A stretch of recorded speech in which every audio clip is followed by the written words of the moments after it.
I'm John Fisher. I'd like to take some time to talk to you about how to do an interview.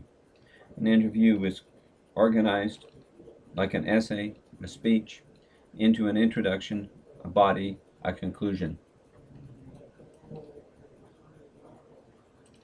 In the introduction, begin by establishing rapport. You can do this by shaking hands or sharing preferred names. Make the person feel comfortable by establishing common ground, making small talk. Make a comment about something you notice in the office, focusing on similarities in your particular interests that you have in common with the person.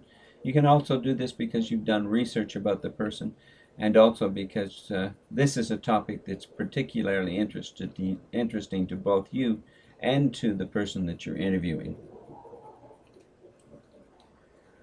During the introduction, you need to provide some sort of orientation.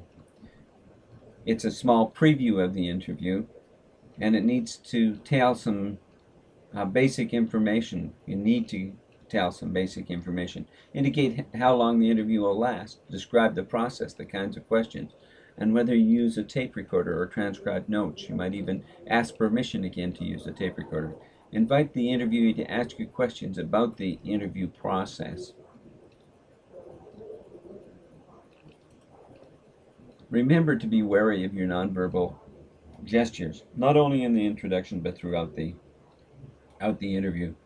A weak handshake at the beginning is interpreted as lacking confidence. Be sure to establish eye contact and be aware of social customs or culture like crossing your legs or folding your arms. The body of the interview is organized around specific topic in areas. List the topic categories in a systematic order. Keep side questions to the end if time remains. And anticipate and predict topics and think of answers. Prepare specific examples to use in prompting the interviewee.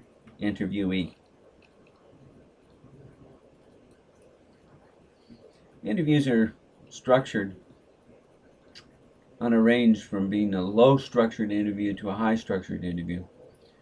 In the low structure interview, you establish a topic and questions, and the organization varies according to where the conversation goes.